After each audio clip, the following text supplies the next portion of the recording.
Hola, hola, ¿estamos listos para continuar? ¿Sí? Bien. Bienvenidos a la segunda plenaria del día. En esta ocasión, el eje temático es energía y sostenibilidad. En breves minutos daremos inicio a la segunda plenaria y les pedimos, por favor, estar atentos a las notificaciones de control de tiempo. Es importante que nos ajustemos al programa. Igualmente, les agradecemos que por favor mantengan sus celulares en silencio. Un saludo especial para quienes nos ven en vivo por la cuenta oficial del CONCITEC en Facebook y de igual forma nos siguen en nuestras redes sociales. Representantes de los diferentes sectores e instituciones y asistentes todos. En representación del CONCITEC, les damos la bienvenida a la segunda plenaria de la jornada en el marco del eje temático Energía y Sostenibilidad. La misma que llega gracias a la colaboración de EPS Seda Cusco S.A., Cámara de Comercio de Cusco, Universidad Nacional de San Antonio Abad del Cusco y el CITE Textil Camélidos. En esta plenaria, en primer lugar, vamos a invitar a César Paniagua Chacón, quien es el jefe de la planta de tratamiento de aguas residuales San Jerónimo de EPS Seda Cusco S.A., con experiencia de más de 20 años, exministro de Vivienda, Construcción y Saneamiento y presidente del directorio de la EPS Seda Cusco del 2015 al 2019. Señor César Paniagua Chacón, le cedemos la palabra y por favor unos cálidos votos de aplausos.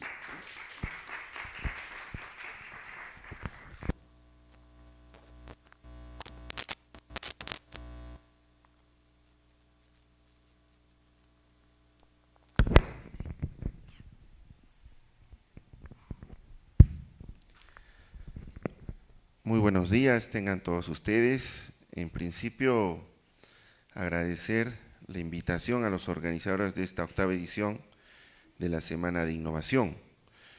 En nuestro mes jubilar en Cusco, una mañana fría nos ha tocado. Sin embargo, creo que este tema nos va a calentar un poco, nos va a inspirar, porque son temas vigentes, son temas de actualidad y que marcan proyección en la innovación, marcan oportunidades tecnológicas y están con este tema de la globalización. Yo diría que estamos conectados globalmente con las diferentes tecnologías de tratamiento, la economía circular, el reuso de las aguas tratadas, la cogeneración de energía, el agregar valor a todos los subproductos que se generan. Muy bien. La planta de tratamiento de aguas residuales del Cusco trata en promedio 900 litros por segundo, ya tiene operando 12 años en la ciudad y tiene muchas visitas y reconocimientos porque es la única planta que ha innovado con la cogeneración de energía, producto de la digestión del biogás, un biogás que concentra 65% de metano y después de haberlo caracterizado, ese metano, después de un proceso de purificación, sirve como combustible para generar energía eléctrica y también energía térmica para calentar esos lodos que generan esa digestión entre 39 y 42 grados. Antes de pasar al detalle de esta planta, hay unos conceptos globales que son buenos comentarlos. De acuerdo al INEI, el 83% de la población vive en zonas urbanas, más del 2%, y se tiene un crecimiento de más del 2% al año. Entonces siempre somos una sociedad un tanto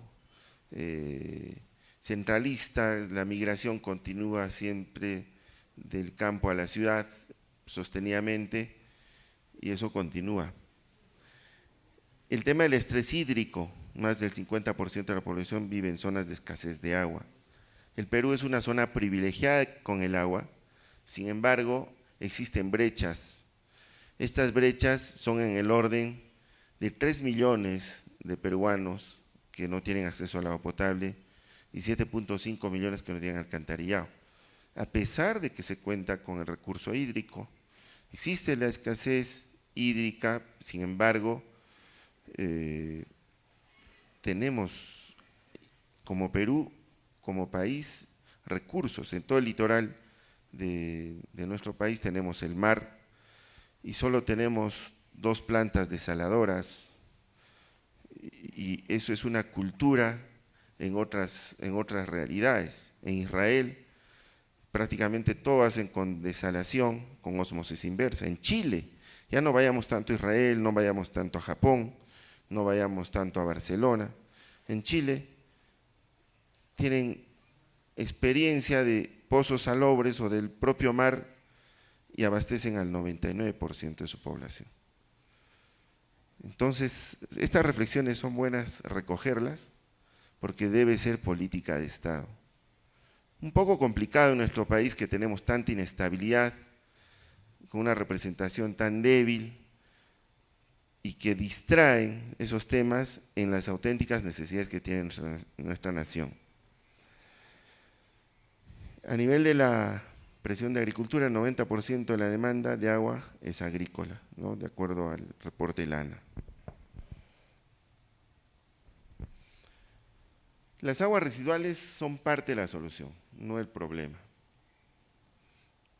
El 11% de las aguas residuales tratadas en el mundo se reutiliza. En sí no es bastante, ¿no? Existe todo un… ¿Dónde es donde más se reutiliza? En los países desarrollados, ¿no? En los desiertos de Medio Oriente, siempre y cuando sean desarrollados, como Israel, o en Europa, Alemania, Suiza, en Chile. Una experiencia de aguas tratadas en el Perú se puede destacar en Agrocasa, en Ica.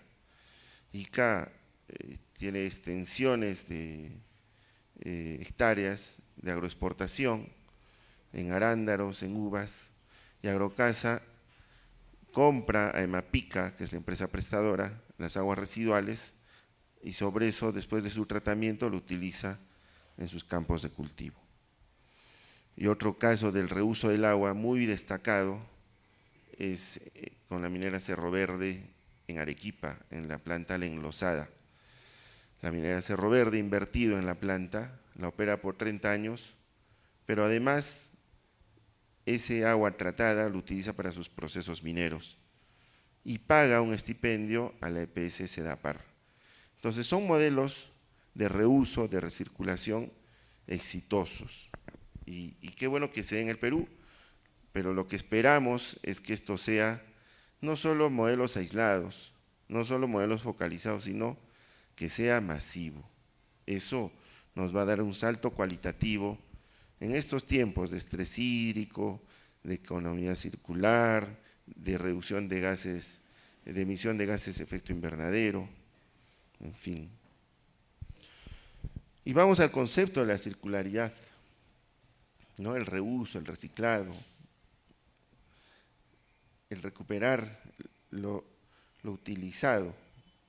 Esta circularidad en Cusco nos ha permitido colocarnos en un escenario expectante.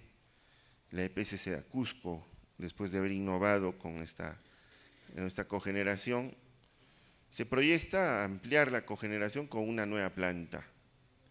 Actualmente se está ejecutando un proyecto de 260 millones, que es la proyección del agua potable para el Cusco para los próximos 25 años. Se llama Vilcanota 2. Pero así como va a haber más dotación de agua para los cusqueños, inherente es el agua residual. Entonces la planta ya está preparada y se proyecta para su ampliación. Y en su ampliación contempla esta experiencia de la cogeneración. Vayamos antes de la planta estos datos generales en el mundo. En Singapur, 80% es urbanizado, 6 millones de habitantes. reuso de agua residual tratadas para abastecer. 40% de la industria, alta tecnología y agua potable de la población. Singapur, si repasamos hace unas 4 décadas, no tenía esta realidad. Tuvo que tener cambios de política de Estado y tiene sus resultados. Israel, 60% de desierto, 90% de agua residual es de reuso para la agricultura. Y no cualquier agricultura, es agricultura de exportación. Exportan sus productos a gran parte de Europa. Nuestra planta de San Jerónimo. Estamos ubicados en el ombligo del mundo, Cusco.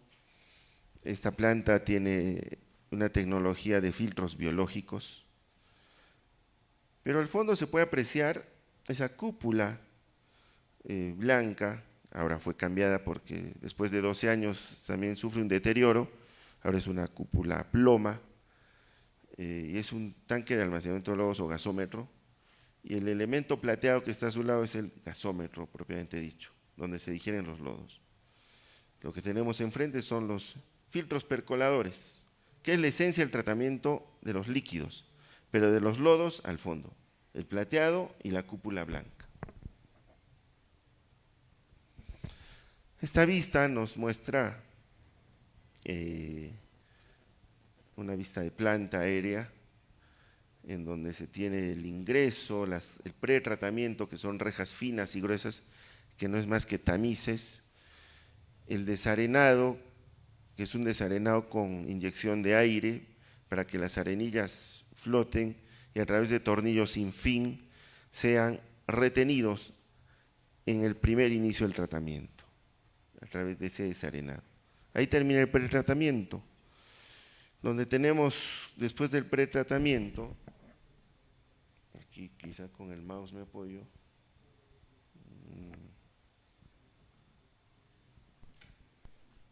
aquí mejor. Si quiero un puntero láser quizá, está bien ahí, está bien, sí, sí, para que se entienda mejor. Este es el pretratamiento, cámaras de rejas finas y gruesas, el desarenador, y ahí termina el pretratamiento. La segunda etapa es el tratamiento primario, que son los sedimentadores, en donde esas aguas residuales, en estos elementos cilíndricos y de base cónica, se almacenan o se sedimentan los lodos, y los líquidos por la parte superior continúan hasta los filtros percoladores que tienen esta superficie oscura o negra. Y por la base se bombean los lodos a los espesadores de lodos, tiene un tiempo de retención de 21 días, y después al gasómetro. Estos lodos, después de caracterizarlo, no serían inertes si no se les hace el tratamiento de digestión. Y para que se realice el tratamiento de digestión, se necesita calentar los lodos. Es como el cuerpo humano, ¿no? Necesitamos estar a una temperatura de 35 grados para estar sanos y haya todo un tema de metabolismo. Si estamos con 40 grados estamos por encima de ese equilibrio, o si estamos por debajo de ello. Es igual, 39 a 42 grados se calientan los lodos y es la temperatura ideal para generar este biogás. Este biogás antes se quemaba en unas antorchas. De acuerdo a los expertos que nos visitaban, cuando la llama era celeste, contenía buena cantidad de metano. Se caracterizó con equipos especializados y se verificó que contiene 65% de metano. Y ahí se toma la decisión, a nivel de la alta dirección, de buscar experiencias en el mundo, de comprar un cogenerador. Se participó en ferias tecnológicas en Múnich, Alemania, en el IFAT, y allí hubo expositores de diferentes tecnologías que se ajustaban a las características de la cantidad de metano que se generaba en la planta. Este es el esquema inicial del APETAR, las rejas, el tratamiento primario, los sedimentadores, los filtros percoladores, los sedimentadores secundarios, y todo lo que son estas líneas celestes es en la línea de líquidos, y las líneas medias marrones son la línea de lodos, va a los espesadores de lodos, digestor de lodos, gasómetro, y ahí se genera, pero no se aprovechaba este gas, prácticamente quemábamos en las antorchas, hasta que después de este estudio de caracterización con apoyo de la cooperación alemana, suiza, GIZ, se pudo definir y determinar que se puede aprovechar como agregar valor a este biogás.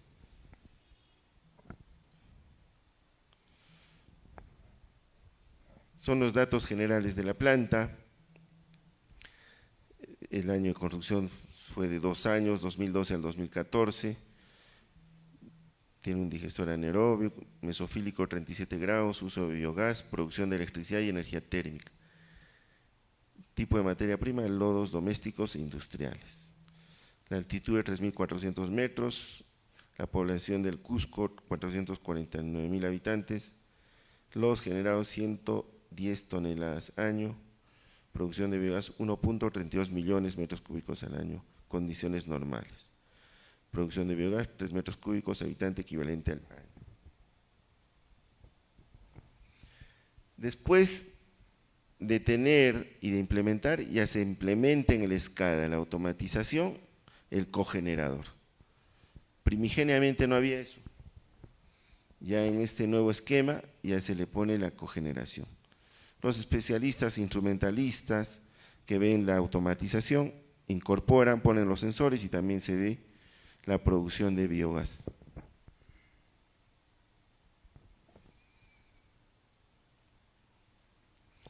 Y esto calza con lo que es la economía circular.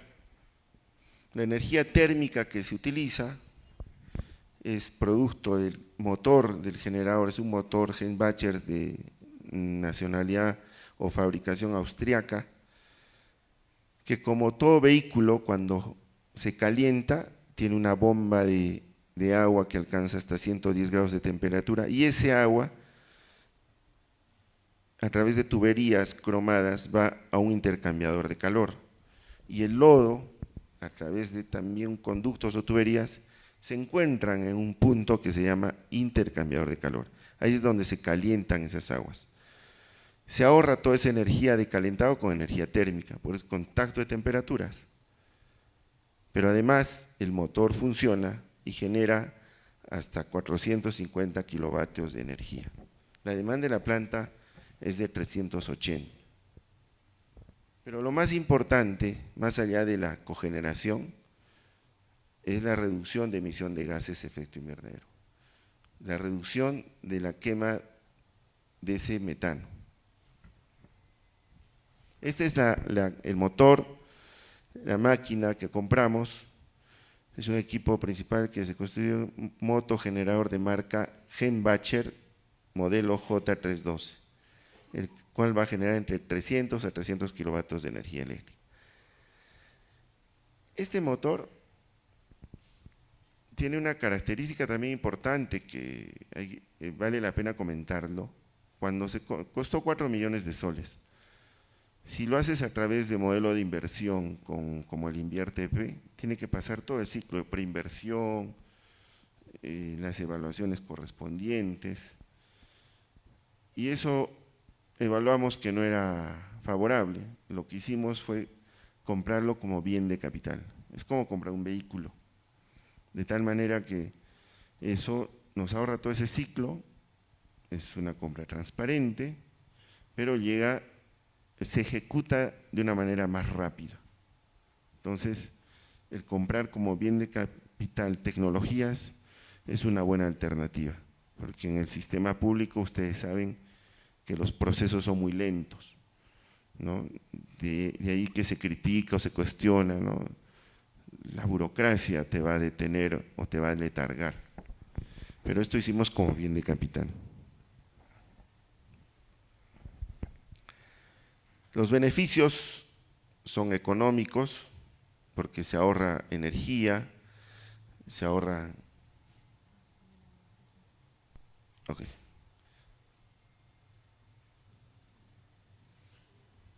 Se ahorra energía, en promedio más de 80.000 soles mensuales se ahorra porque tiene su propia energía. Sin embargo, aún seguimos siendo usuarios de la empresa comercializadora Electrosureste, pero usamos menos porque tenemos nuestra propia energía.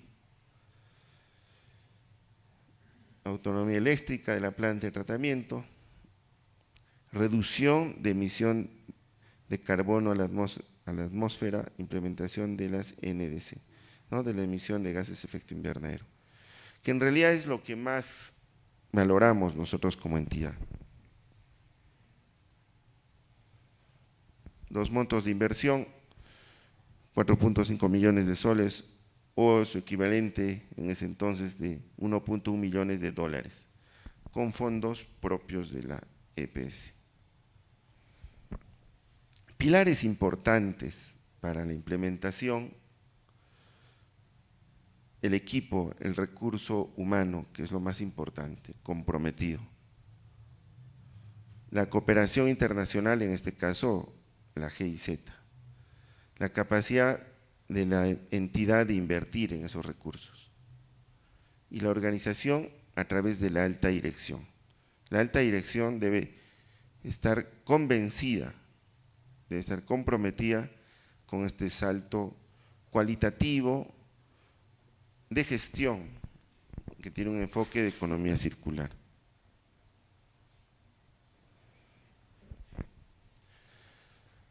Como conclusiones finales, podemos comentar que en la Petar San Jerónimo se produce energía térmica y eléctrica, reaprovechando el biogás que se genera de la digestión de lodos, con un 65% de metano.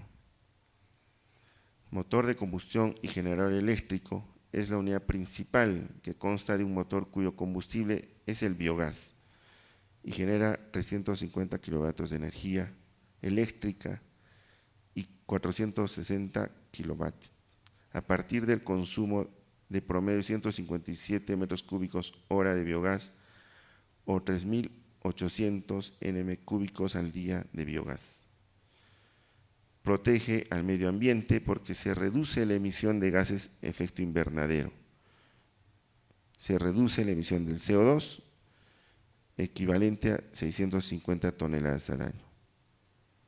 Desde el punto de vista energética, es eficiente, presenta eficiencia energética, brinda un ahorro de consumo eléctrico mensual promedio de alrededor de los 250.000 kilovatios. Para terminar, creo que como peruanos y como cusqueños debemos apostar por este tipo de innovaciones, por este tipo de tecnologías que nos van a permitir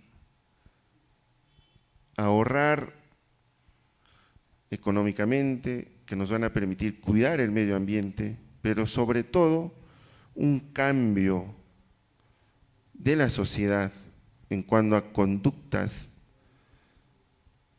de tecnología en función a cuidado del medio ambiente. En los objetivos que plantea la Unión Europea al año 2035, hablan de estas tecnologías de energías renovables, del uso del hidrógeno verde, de alternativas de la energía eólica o fotovoltaica, pero lo hacen masivamente. Seguramente ustedes visitando otros países han podido apreciar. Y nosotros tenemos que ser los impulsores porque esto no es una moda, y es una realidad en la que nos sentimos orgullosos de dar estos pasos sostenibles y que ya lo venimos realizando por más de 5 años. Muchas gracias por su atención.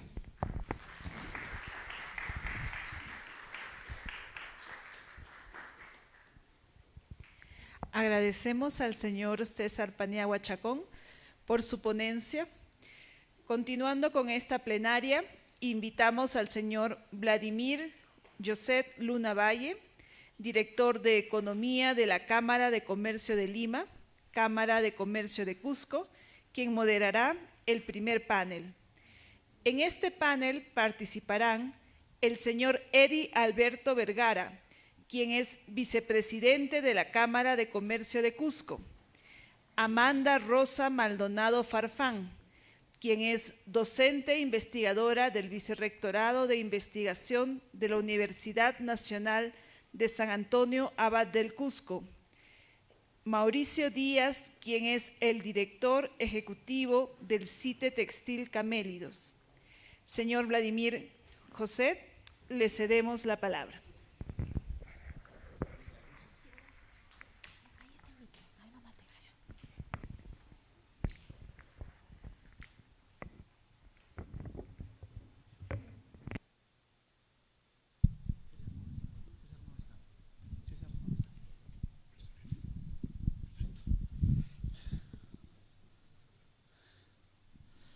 Bueno, muchísimas gracias. Muy buenas tardes a cada uno de ustedes. Gracias por compartir un momento de su tiempo en participar en esta importante actividad sobre innovación y tecnología. Estimado César, muchas gracias por tu participación. De verdad, es un orgullo para nosotros como cusqueños que nos hayas mostrado esa experiencia que tenemos en nuestra PETAR Cusco. De igual manera, quiero saludar a nuestros distinguidos panelistas y básicamente el tema de esta plenaria tiene que ver con la sostenibilidad y la energía. Como sabemos, la energía es clave para el desarrollo mundial. De hecho, la Agencia Internacional de Energía ha calculado que para el 2040 se va a incrementar la demanda mundial de energía en 30%, producto de todos estos nuevos servicios de inteligencia artificial que tenemos en los teléfonos, en las computadoras, que demandan mucha más energía, ¿no?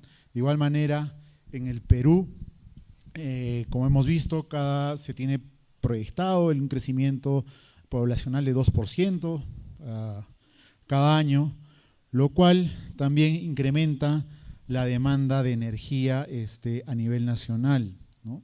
Y en Cusco, como lo acabamos de escuchar, existe el proyecto Vilcanota, en el cual, si bien nos va a dotar de más agua para los hogares cusqueños, también va a exigir mayor capacidad de tratamiento de estas aguas residuales o aguas negras, ¿no? Que son las aguas que desechamos en casas u hogares, ¿no? Entonces, yo quería ahí iniciar la plenaria con una pregunta es una pregunta para cada panelista, ¿no? Y en la cual hemos visto básicamente cómo es que el proceso de tratamiento de aguas servidas pueden ser utilizadas bajo un proceso óptimo, ¿no? Para la generación de energía, tanto eléctrica como también térmica, ¿no? Entonces, yo quería saber desde la experiencia de cada uno de ustedes, ¿qué condiciones habilitadoras, tecnológicas, normativas o institucionales? Se habló el tema de cómo es que habían adquirido este motor, ¿no? que hizo posible, digamos, capturar estos gases, ¿no? Y convertirlos en energía. Entonces, ¿qué condiciones habilitadoras, tecnológicas, normativas e institucionales son claves para que más plantas de tratamiento de aguas residuales en el país se conviertan en plataformas de generación energética renovable y carbono neutral? Comenzamos por la doctora Amanda. Muy buenos días. En primer lugar, permítame saludar la presencia de todos y cada uno de ustedes. En segundo término, agradecer por la invitación al CONCITEC, al CITE Textil y a la Universidad Nacional de San Antonio Abad del Cusco como organizadores del evento. En realidad, yo me encuentro muy emocionada de poder conocer un poco más de cómo ha venido avanzando en los últimos años el tratamiento de las aguas residuales en nuestro Cusco. Evidentemente son retos que se han enfrentado año a año. Como docente universitaria siempre hemos visitado esta planta y vemos cómo ha crecido principalmente tecnológicamente, ¿no? Y ha aceptado los desafíos en no solamente ver cómo recuperar un recurso, en poder tratar residuos y convertirlos en recursos, ¿no? Y evidentemente con el cumplimiento de las normas ambientales. Entonces existen muchas herramientas tecnológicas que ya nos comentaba el ingeniero Pañagua y decía que se podían utilizar, inclusive ya en Chile nos hablaba de la experiencia de las membranas, en fin. Ahora se habla de la intensificación de procesos, o sea, desde el punto de vista tecnológico. ¿Qué significa? Combinar todas esas tecnologías tradicionales, y se puede hacer mucho de tecnología. Y evidentemente eso tiene que ir de la mano con el avance también de la ciencia y de la tecnología referido a lo que es el manejo, por ejemplo, del Big Data, de la inteligencia artificial, del uso de sensores, que son retos que tenemos que involucrar. Y también es para mí muy importante el saber que la planta no solamente está trabajando con la valorización de residuos, sino también están automatizando sus procesos. Entonces también, eso no lo ha comentado, pero ya lo conozco, ¿no? Entonces definitivamente que desde distancias mayores ya están controlando los procesos. Entonces también ese es un gran avance. En ese sentido yo quisiera mencionar pues de que si bien tenemos un marco legal muy importante, hay parámetros que aún no se consideran en estas normas. Por ejemplo, no hay un límite máximo permisible para aquel compuesto que genera los olores, como es el ácido sulfídrico, y que de ahí teóricamente decimos pues que la planta está cumpliendo con los límites máximos permisibles, pero nos falta algunos parámetros que tienen que estar en estas normas, ¿no? Por ejemplo, este límite máximo permisible existe para las emisiones en las industrias pesqueras. Se ha hablado también y se han hecho estudios de que estos olores pueden alcanzar deterioro en la salud de las personas, y también, no solo en la salud física, sino también en la salud mental. Por ahí tendríamos que pensar en las plantas de tratamiento, de mejorar la tecnología para mitigar los olores, que de alguna manera vemos que el paisaje es grato, tenemos pantallas verdes, ¿no? Cercos vivos en la planta de tratamiento, que de alguna manera también cumplen la función de absorber estos olores. Sin embargo, nos faltan todavía implementar, yo no sé si en este nuevo proyecto se está considerando algún sistema para la mejora de la absorción. Porque ¿qué sucede? El corazón de la planta de tratamiento de aguas residuales tecnológicamente obedece a un proceso aeróbico, es decir, que debemos de darle la cantidad de aire necesario para que se produzca la oxidación completa de la materia orgánica. Es decir, no debe generar olores en ese proceso de la línea de agua. Sin embargo, en el proceso anaeróbico, uno de los indicadores y uno de los productos sí es el ácido sulfídrico. Entonces debemos de diferenciar estos dos procesos que son biológicos. Uno es aeróbico y el otro es anaeróbico. Bueno, lo más importante de esta planta que yo destaco es dos temas. ¿Qué sucede? Que si solamente cumplieran con su trabajo, es tratar el agua, lograr un agua de categoría 3 que sirve para la bebida de animales y el riego de vegetales y listo. Pero ¿qué han hecho? Miren, imagínense que han hecho una valorización de un residuo que son los lodos. Eso es muy importante. Esa valorización de los lodos, ¿qué han hecho con los lodos? Han generado energía y generan otro producto que es el bioabono, ¿no? Que es un sólido que es enriquecido en nitrógeno y que evidentemente puede utilizarse en la actividad agrícola. Es muy importante. Además, ese reto que han hecho, que con los lodos por un proceso anaeróbico han producido el biogás, que tiene un poder calorífico elevado, pero aún lo han mejorado porque dice que lo han limpiado efectivamente, y ha habido una generación de energía, tanto eléctrica como térmica. Y han recirculado esa energía térmica para calentar el lodo y hacerlo autosuficiente. ¿Qué sucede? No podríamos hacer un proceso biológico porque necesitamos energía, como decía el ingeniero, para calentar, pero ellos tienen una autosostenibilidad en energía. Dado que estos procesos, tanto por ejemplo para hacer el bombeo, para hacer la aireación, para hacer por ejemplo ¿qué hacemos más? La desinfección o el mismo proceso anaeróbico, necesitamos energía. Esa es una planta que necesita mucha energía y ellos están con autosostenibilidad en energía.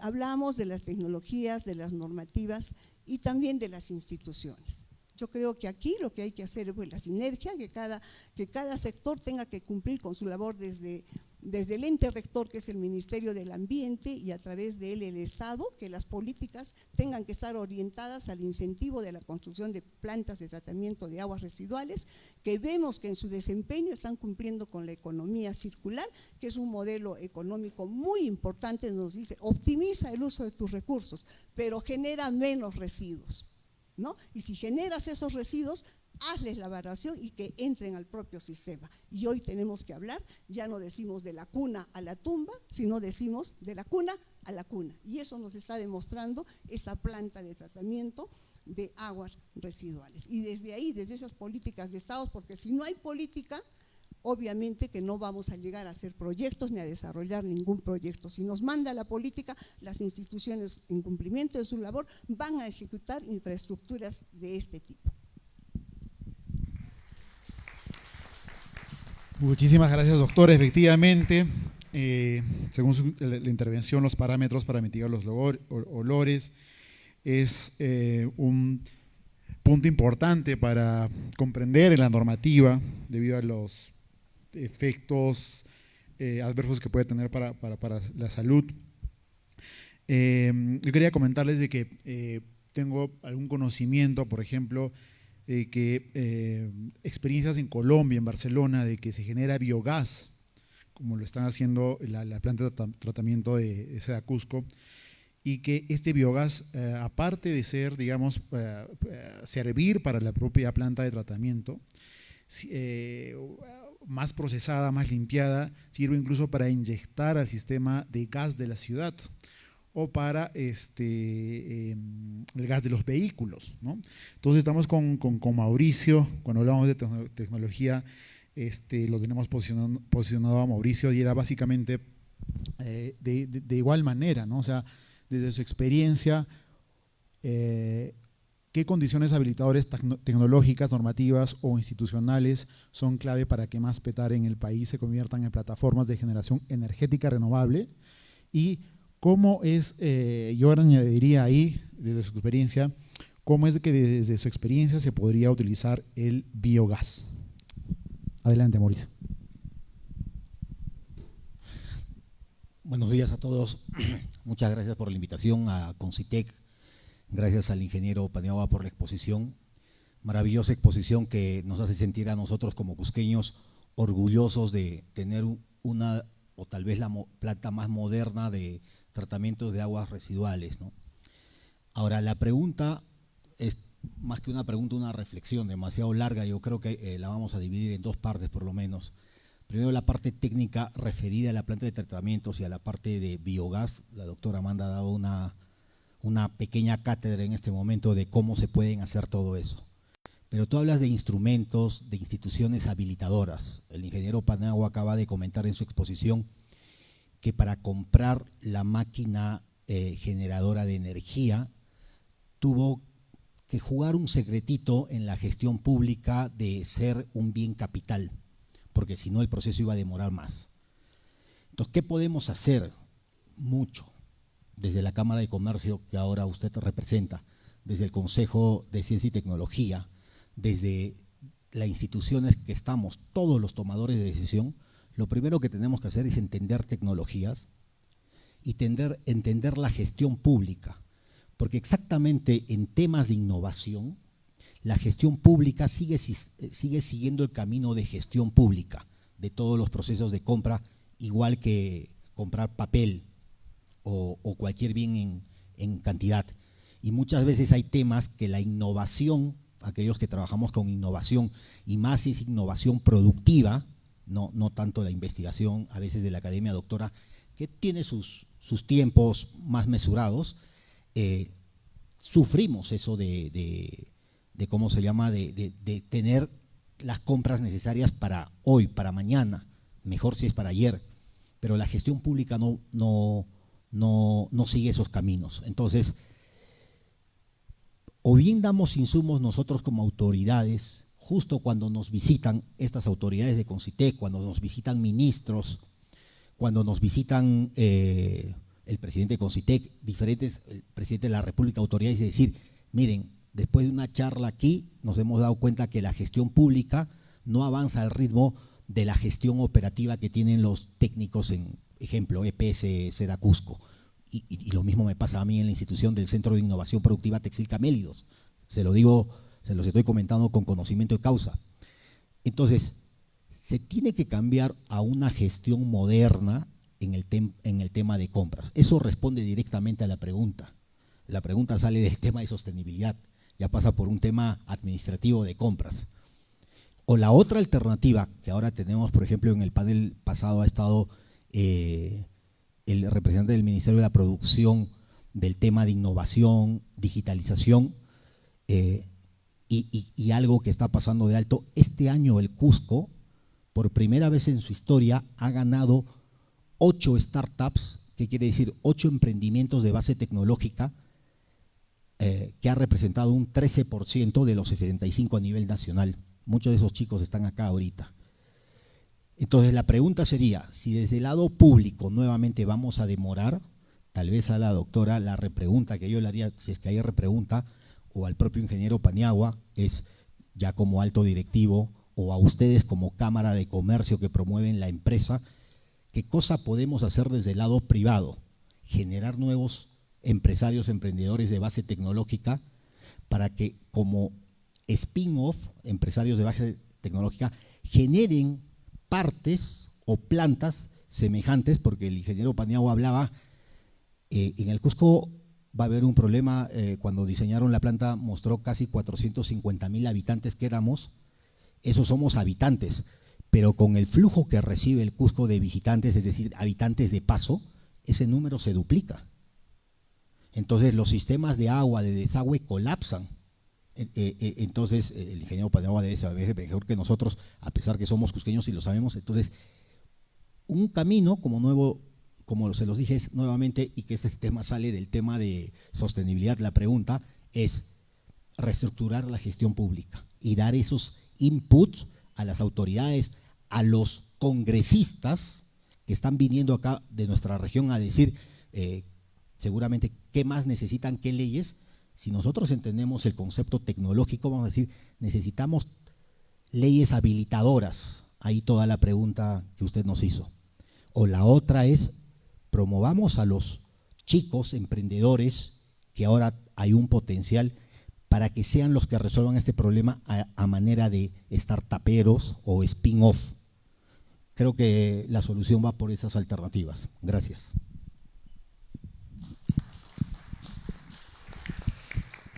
Muchísimas gracias. Efectivamente, el marco institucional, el marco regulatorio, el marco legislativo es muy importante. De hecho, hace unas semanas estuvimos en un evento de energía, de gas, y el mensaje final era que básicamente para el desarrollo de energía, de masificación de gas, se necesitaba un marco regulatorio estable y predecible, ¿no? Entonces, del lado de la empresa estamos con Eddie Vergara, desde su experiencia, también como empresario de la gestión de residuos sólidos, le hacemos la misma consulta, ¿no?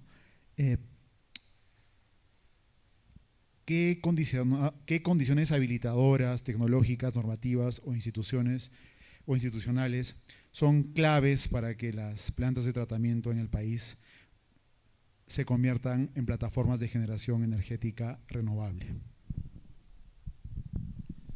Gracias, Vladimir.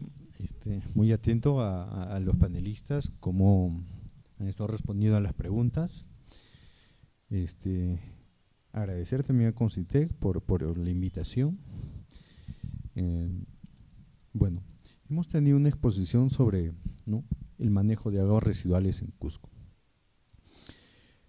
Escuchándole atentamente, yo quisiera ubicarme un poquito en lo que puedo percibir de esto como empresario y profesional, ¿no?, que trabaja esto, que ha trabajado esto desde el 2012, ¿no? Yo creo que planteó, ¿no?, este manejo de aguas residuales con una primera parte, ¿no?, una primera fase, ¿no?, que aparte de la inversión que se tiene que hacer, que habló de 1.1 millones de dólares, era un proyecto masivo de cómo devolver, ¿no?, resultados, ¿no?, resultados al tratamiento del lodo. Pero allí también expuso que en un primer momento todos estos gases, ¿no?, lo que producían, ¿no?, lo quemaban, ¿no?, lo quemaban y por los colores se podía determinar, ¿no?, qué tipo, qué pureza, digamos, ¿no?, de gases se podían producir. Allí me llama la atención, ¿no?, esto de generar valor agregado a lo que estés haciendo, ¿no? Y allí yo le veo la oportunidad, ¿no?, de poder hacer ¿no?, y trabajar, ¿no?, y cuidar el medio ambiente, ¿no?, hacer sostenible.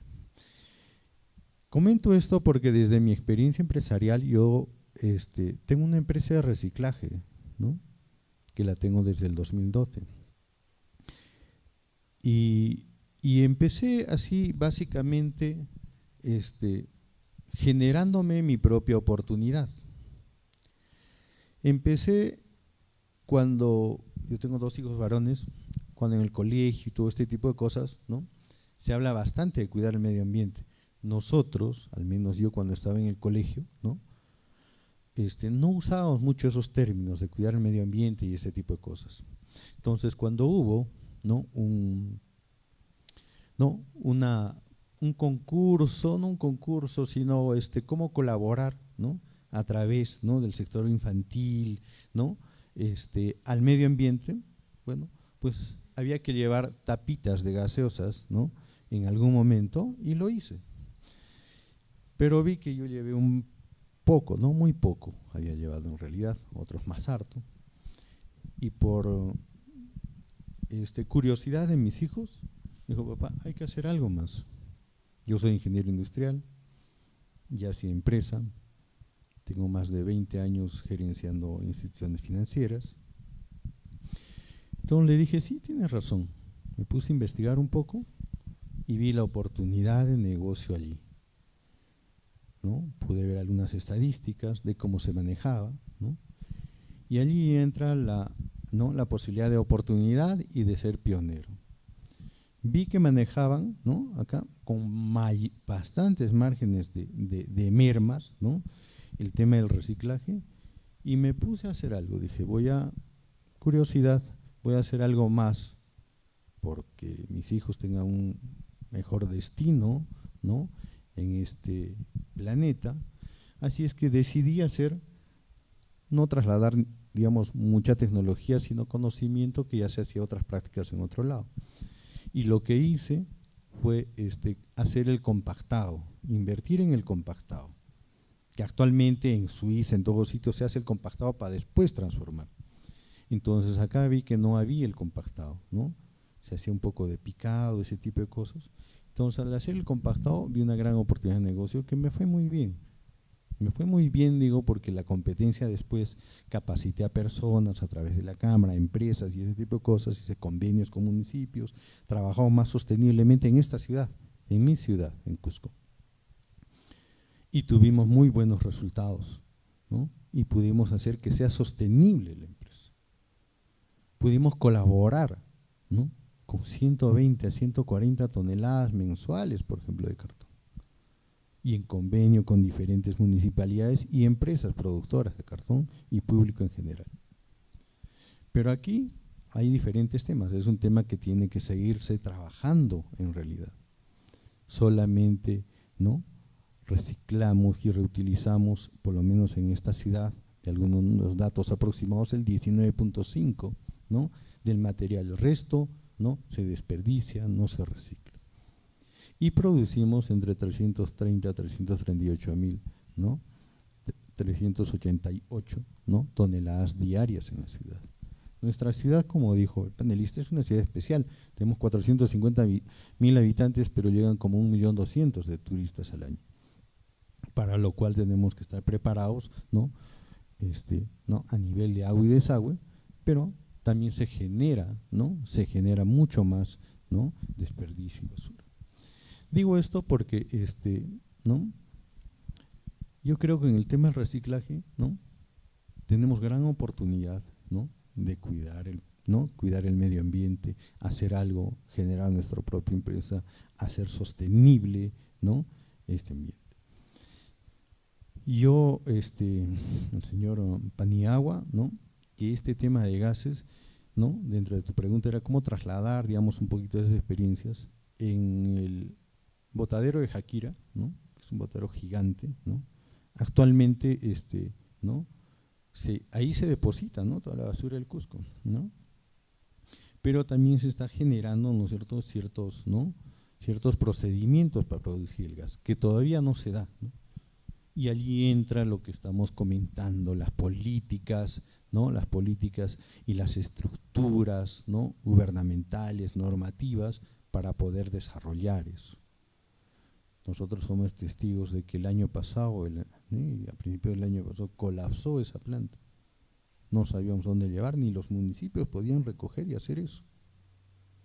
Creo que allí, digamos, no solo el Estado, ¿no?, sino alguien más tendría que intervenir, ¿no?, o el sector privado también. Pero lamentablemente cuando hay proyectos del sector privado de gran envergadura, nos chocamos con un tema fundamental y principal, que es no solo la normativa, ¿no?, legal, sino también el conocimiento, la sociabilización de estos proyectos.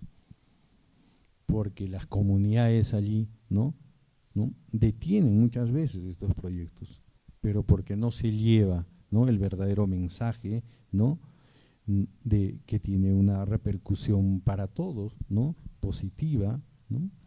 Y allí es donde se tiene que seguir trabajando. Bueno, para poder ser innovadores, creo yo, y ser sostenibles, sí se necesita el apoyo del Estado para que pueda trasladar experiencias, equipos, maquinaria y este tipo de cosas, ¿no? Por ejemplo, en el tema del reciclaje. Lo seguimos haciendo de manera todavía media, ¿no? Pero este tema, ¿no?, del reciclaje también genera bastante empleo. En el Cusco, ¿no?, indirectamente son más del 1.100, y eso que solo se trabaja aproximadamente el 20%. Si se llegase a trabajar el 50-70%, un 20% más, estaríamos hablando de otras 1.100 personas indirectamente, aparte de que hay 46 empresas registradas. Entonces se genera una economía circular, ¿no?, sostenible, ¿no?, para el transportista, para el municipio, para el poblador. Yo, esta empresa que la tengo desde el 2012, ¿no?, también he podido aportar, ¿no?, capacitando a diferentes empresarios, que ahora ya de los 46, por lo menos 10 se dedican al compactado en la ciudad, pudiendo manejar, y hay posibilidades, ¿no?, óptimas y buenas de que ese 20% por lo menos se doble, ¿no?, de acá al 2027, ¿no?, manejando residuos sólidos no peligrosos, como el papel, ¿no?, como el cartón, como los plásticos, que estos se reprocesan. Y a manera de reflexión, yo diría que las fuentes energéticas, ¿no?, hay que aprovecharlas en su oportunidad. Yo me atrevería a hacer, ¿no?, una reflexión y también un comentario. El gas de camisea, el gas que tenemos, que crece acá en el Valle de la Convención, se produce allí, ahí se genera.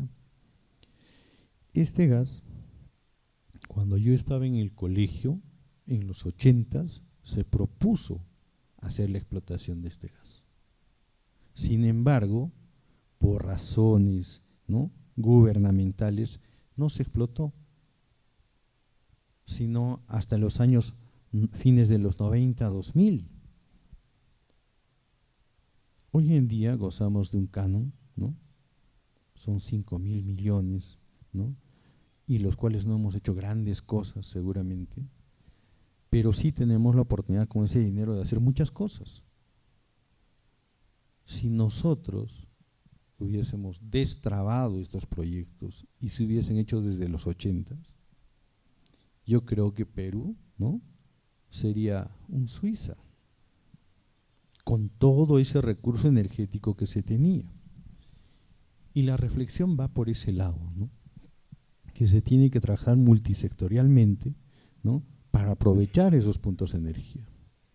Hoy en día, ¿no?, se habla de energía solar, se habla de otro tipo, ¿no?, de energías, ¿no?, que seguramente, ¿no?, son congruentes, pero van desplazando.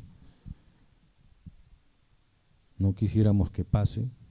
Tenemos bastante, ¿no?, por lo que hemos escuchado en Camisea, Plus Petro, TGP, ¿no?, tenemos bastantes recursos de gas, ¿no?, para acá 50, 100 años. Pero si este recurso, digamos, se encarece y llegan otras alternativas de energía, como el litio o la energía solar o ese tipo de cosas, habremos dejado y perdido la oportunidad, ¿no?, de explotar eso de forma adecuada y en beneficio de toda la sociedad. Bueno, esa es mi reflexión, ¿no?, de que la energía hay que aprovecharla en su momento, ¿no?, y de la mejor forma para el bien de la sociedad. Muchas gracias.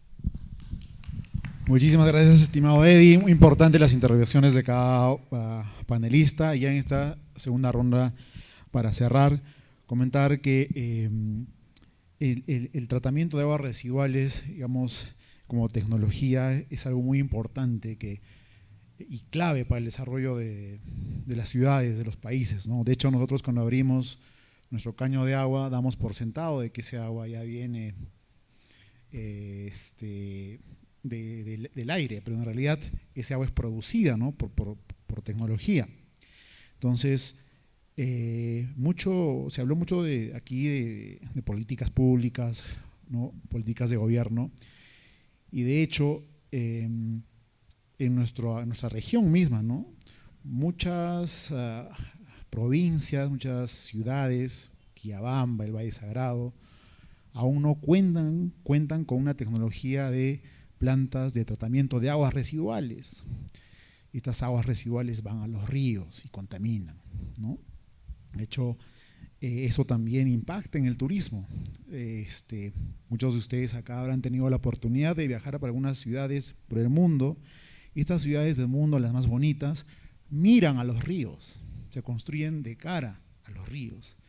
En nuestra ciudad es al revés. Nosotros damos la espalda a nuestro río Guatanay por obvias razones, y es porque básicamente no se captura o no se, digamos, por la informalidad, las aguas residuales van a este río, que debería ser, en el mejor de los casos, un atractivo turístico, ¿no?, natural.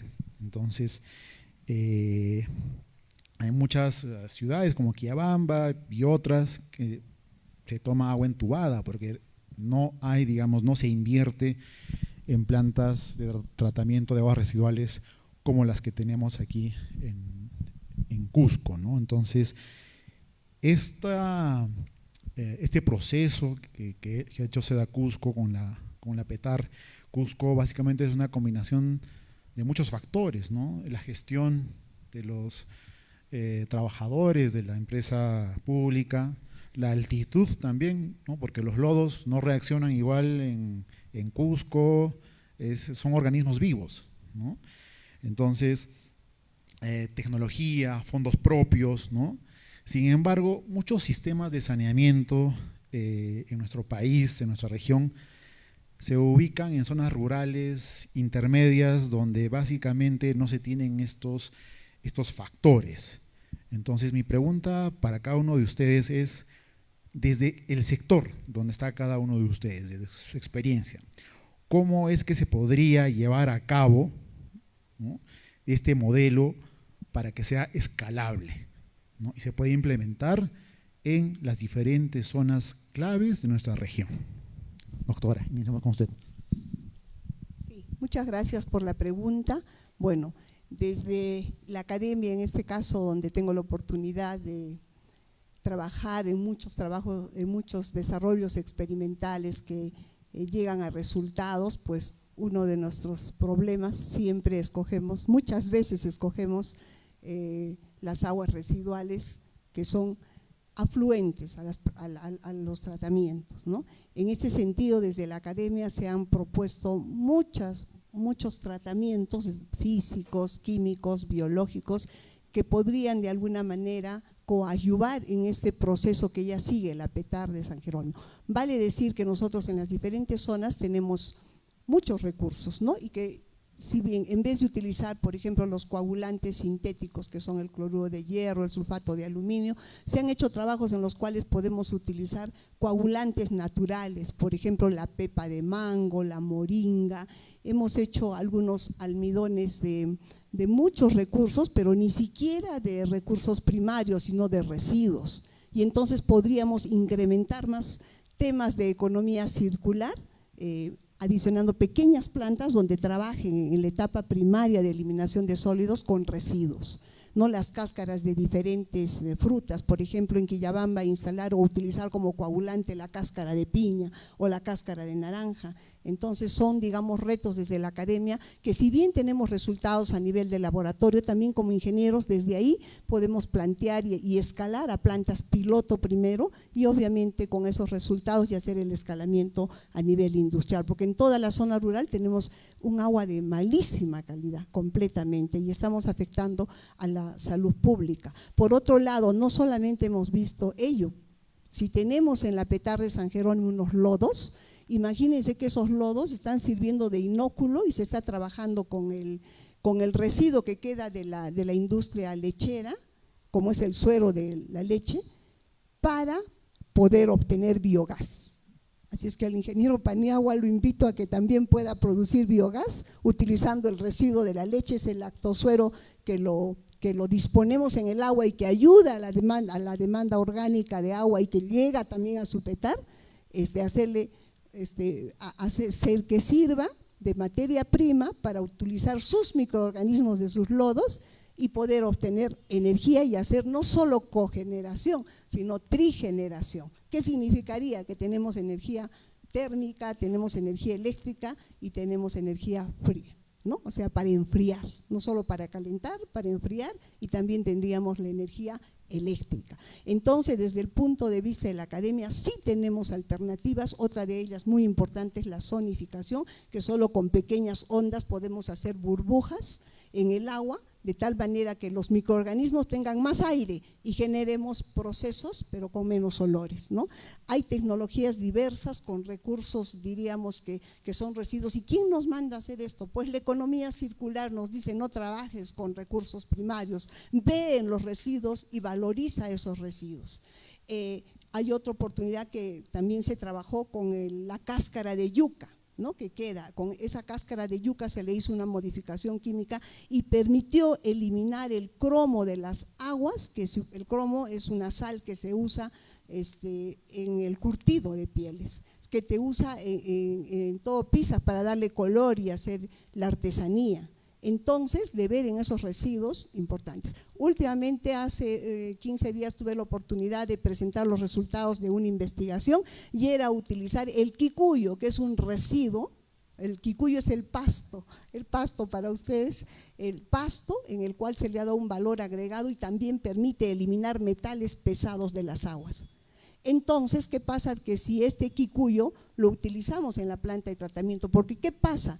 Ahora no solamente tenemos que eliminar la materia orgánica, que es lo que nos elimina la PETAR, no nos olvidemos que desde pandemia hemos hecho un uso exagerado de antibióticos, que se llaman los contaminantes emergentes, de esos productos farmacéuticos que hemos utilizado, de esos medicamentos, de aseo personal, los pesticidas. ¿Y qué pasa? Que nuestro efluente tiene en su composición esos contaminantes y tenemos que ver ya cómo eliminarlos. Lo que pasa es que las normas no nos exigen ver qué concentraciones de estos contaminantes emergentes hay y los estamos consumiendo, porque en muchos poblados lo único que hacen es desinfectar el agua y evidentemente consumirlo. Entonces hay mucho que hacer, la academia está contribuyendo, pero nos falta dar ese salto y el apoyo del Estado que siga financiando estos proyectos, porque se están quedando en resultados experimentales de laboratorio, y entonces lograr llegar a lo que es la innovación es pues escalar estos resultados. Hay mucho que conversar, yo sé que el tiempo es corto y ese sería mi aporte. Muy interesante lo que dice, doctora. Definitivamente no habíamos mapeado el tema de los antibióticos. Efectivamente la carga orgánica es lo primordial. Hay un tema normativo ahí de que aún no nos exige, pero eso, si no nos exige, no quiere decir que no exista, ¿verdad? Entonces, a nivel también de presupuesto, veíamos en unas reuniones que teníamos con un ministerio, que, por ejemplo, la Universidad Nacional era la segunda universidad a nivel nacional que tenía mayor presupuesto, incluso mayor que la del Cusco, la provincial. Creo que tiene 400 millones, la provincial creo que 200. Entonces, sí, la universidad está llamada a, digamos, impactar con las investigaciones que usted acaba de indicar, a solucionar estos problemas sociales que se tienen, ¿no? Entonces, de la misma forma, Mauricio, la pregunta inicial era básicamente cómo es que llevamos estos modelos escalables a estas zonas interandinas rurales en las cuales se podrían desarrollar. Listo, bueno, a ver, nuevamente haciendo reflexión a la pregunta y vinculándolo que busqué, y es lo siguiente: la plenaria es energía y sostenibilidad. El ingeniero Paniagua nos ha mostrado un caso de esos, pero existen mucho más. Entonces, voy a tratar de responder a la pregunta que es, digamos, limitada en el sentido de una respuesta directa. Desde mi posición, nosotros atendemos la cadena textil Camélida. Entonces, acá todo el mundo se puede imaginar, imagínense la cadena textil Camélida, alpacas, vicuñas, que acaban en prendas de vestir, y eso tenemos en mente, ¿no? En el Cusco no existe ninguna industria en esa cadena. Entonces la experiencia, lamentablemente, del ingeniero Paniagua, llevarla a extrapolarla ahí es igual a cero. Pero si nos referimos al panel, que estamos hablando de energía y sostenibilidad, entonces ahí entra lo que respondió la doctora Amanda, que tiene mucha razón, y efectivamente fue en línea de lo que yo respondí anteriormente.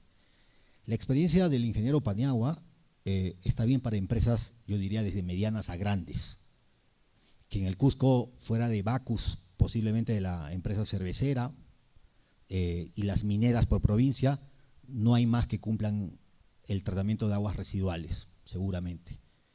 Pero lo interesante y la pregunta, tal vez reinterpretándola, es cómo eso podemos llevar a la realidad cusqueña, y la realidad cusqueña es que tiene informalidad, y la mayoría son micro y hasta tal vez pequeñas empresas. Entonces, esto no es prioridad para ellas.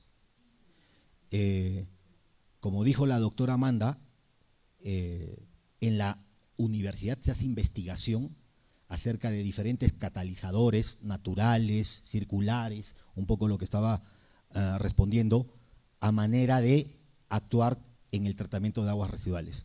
Pero claro, llega a un nivel de madurez de la innovación TRL2. Existen 9 niveles. ¿Cómo evolucionamos del 2 a los 9? Faltan 7 niveles, que es una cuesta hacia arriba, para que eso llegue de manera económica, barata, al emprendedor, al informal, al pequeño, al microempresario. Entonces, para mí la respuesta es, y tampoco podemos decir eso es tarea de la academia y punto, y nos olvidamos de la academia. Existe algo que se llama la innovación es consecuencia de la triple hélice o la cuádruple hélice o como lo quieran ver. ¿Qué quiere decir? Concitec, el gobierno produce Concitec, están haciendo su tarea.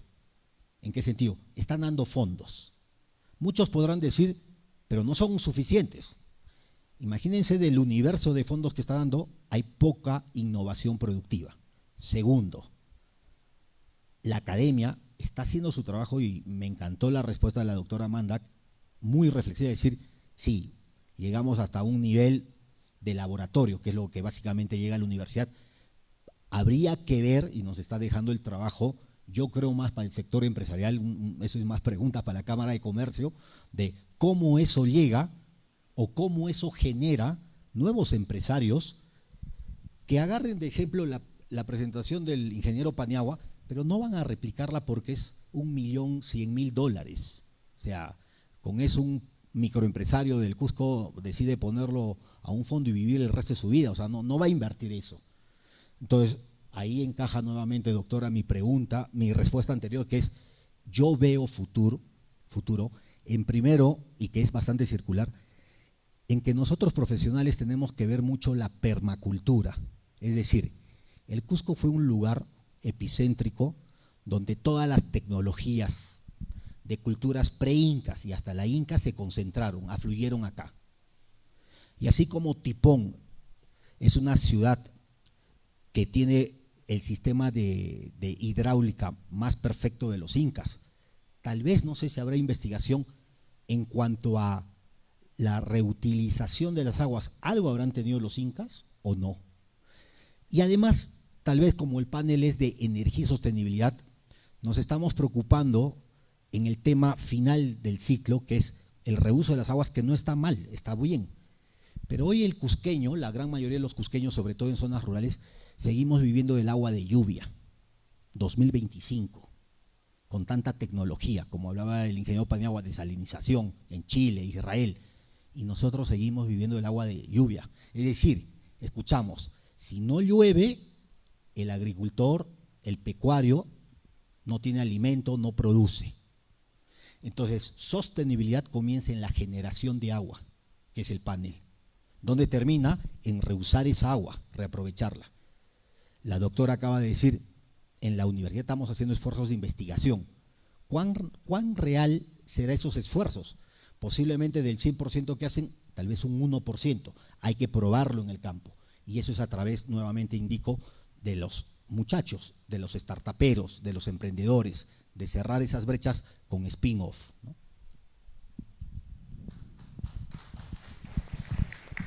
Muchísimas gracias. De igual forma, a Eddie, por favor.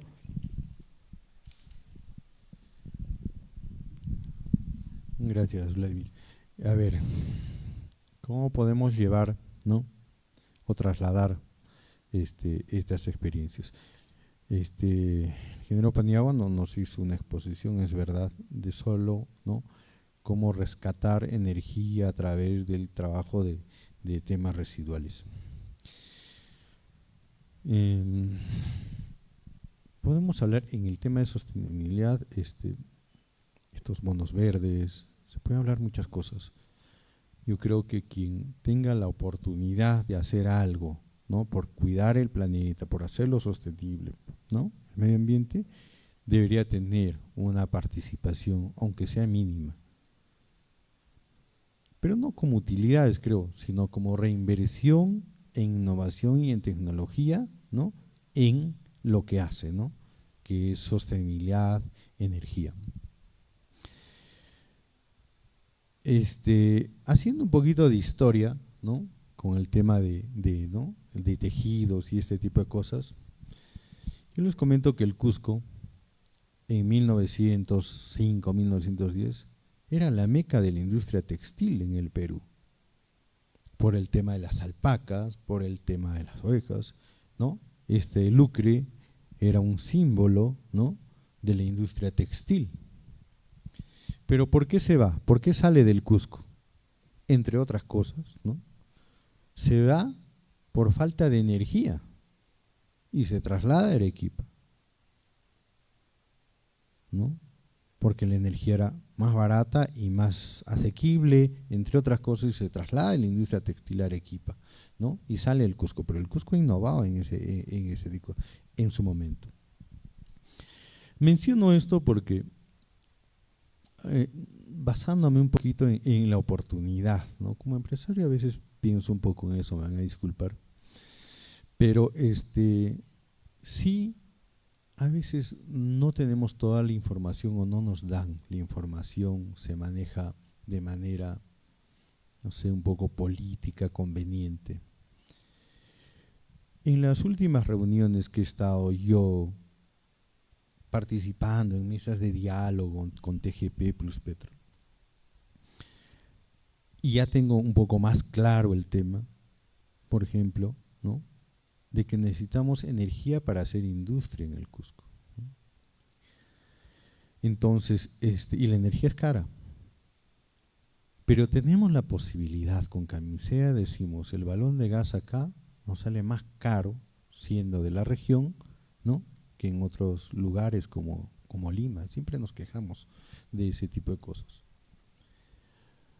Pero ustedes sabían y sabíamos, yo también hace poco, ¿no?, que podemos tener gas doméstico y para la industria en el Cusco en 8 meses, en 10 meses. Sí podemos tener el gas, como el agua, en todos nuestros domicilios y casi a costo cero. Podemos hacerlo como en el norte, en Trujillo, ¿no?, se hace el gas virtual, se lleva, se traslada el gas virtual, ¿no?, en camiones, ¿no?, solamente es un cisterna para toda la población y otro cisterna para el sector industrial. O sea, el gas virtual llegaría al Cusco solamente a través de un cisterna, que sería suficiente para todo el mes. Ni tenemos que invertir en una planta, pero ni siquiera nosotros, ni siquiera el gobierno regional, nadie. Lo hace la empresa privada. Esa es su propuesta. Pero, ¿no?, corremos, ¿no?, una información, ¿no?, ¿no?, la gente de opinión, ¿no?, la corriente de opinión hace e insiste en tener el gasoducto del sur, que cuesta 7.000 millones y que nos va a demorar 7 años. Otra vez las políticas, ¿no?, el mensaje, ¿no?, debe trasladarse adecuadamente o no, o la empresa privada también tiene en parte el problema, ¿no?, por no sociabilizar adecuadamente esto. Porque traer el gas virtual, ¿no?, para tener en los domicilios gratuitamente, donde el gas nos va a costar 12 soles, 14 soles, a diferencia de que 2 balones de gas nos cuestan 120 soles actualmente, en promedio en familia, ¿no?, y que no nos va a costar un sol, que va a costar eso aproximadamente 800 millones a 1.000 millones, ¿no?, y lo va a hacer el sector privado y que lo puede hacer. Pero seguimos pensando, ¿cuál es la propuesta?, ¿no?, que ellos agarren y trasladen el gas a la costa sur y de ahí, ¿no?, pero decimos, no, ¿cómo van a tener el gas primero en la costa y no acá y este tipo de cosas? Malos referentes, ¿no?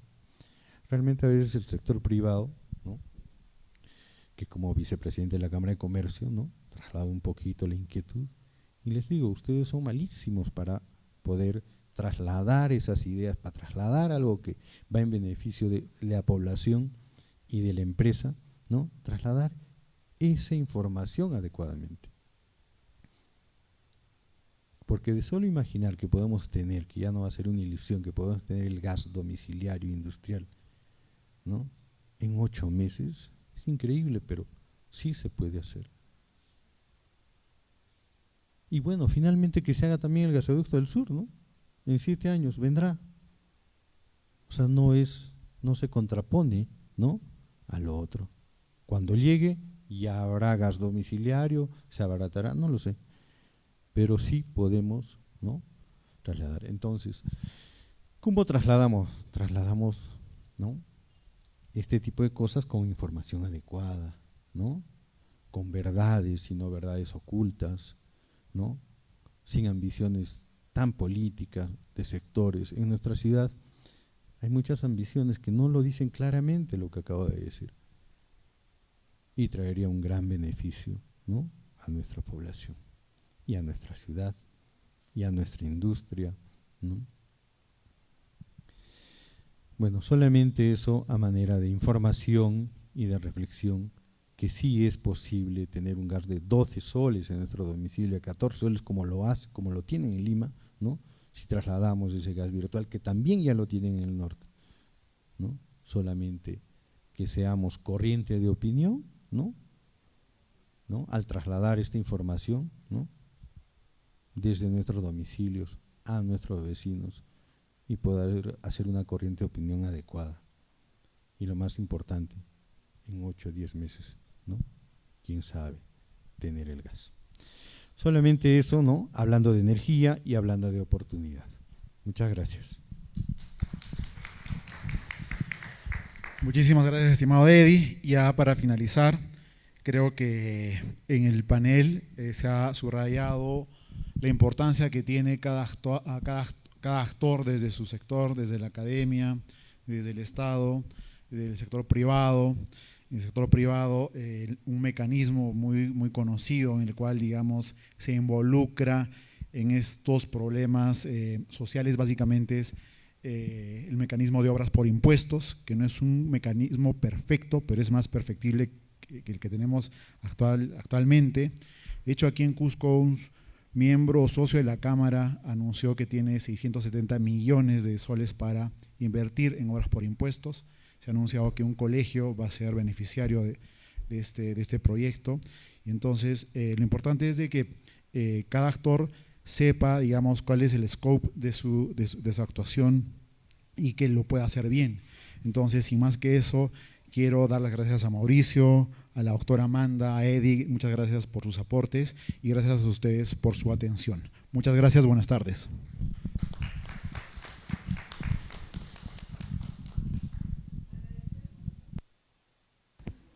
Agradecemos a todo el panel de expertos por su participación y los invitamos, por favor, a colocarse en la parte frontal, de modo tal podamos tomar la foto protocolar. De igual forma, también invitamos a nuestro ponente, el señor César Paniagua, a acompañarnos en este acto, por favor.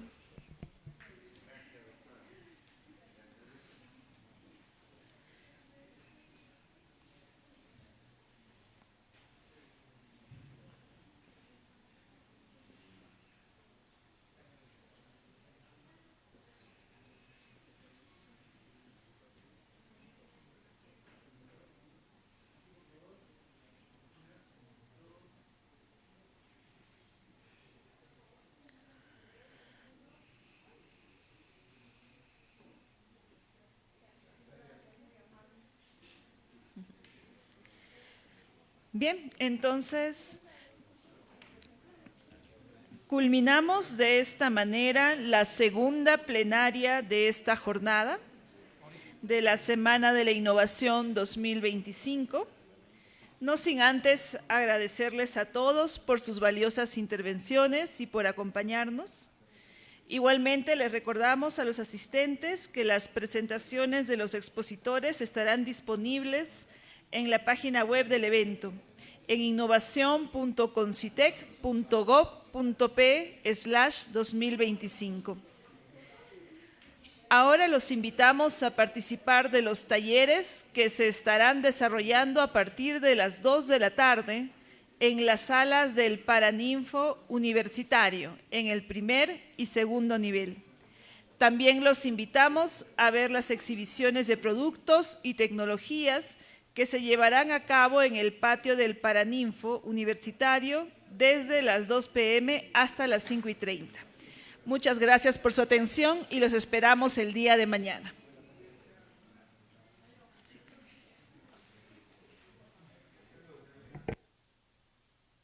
El CONCITEC les da la bienvenida a la Semana de la Innovación 2025. Estos días celebraremos la innovación, la ciencia y la tecnología como motores del desarrollo sostenible del Perú. Innovar no solo es una opción, es un compromiso con el futuro. En este espacio compartiremos ideas, experiencias y casos inspiradores de todo el país. Desde Lima hasta las regiones, desde los laboratorios hasta las comunidades, la innovación está viva y se multiplica. La innovación empieza con una pregunta: ¿cómo mejorar la vida de nuestras comunidades? ¿Cómo responder a desafíos globales desde nuestro propio territorio? Soy parte de una generación que cree en el poder de la ciencia, tecnología e innovación para transformar realidades. Hoy más que nunca debemos sumar esfuerzos. Desde el sector productivo, vemos en la innovación una oportunidad para crecer con valor agregado. Vincularnos con la academia, con sus investigadores y con las políticas públicas nos permite desarrollar soluciones reales y sostenibles. La innovación es más que tecnología, es trabajo en equipo, visión y compromiso. Necesitamos innovar con propósito y con impacto. Acompáñennos a esta celebración y sean bienvenidos a la Semana de Innovación 2025. Innovación que transforma el Perú.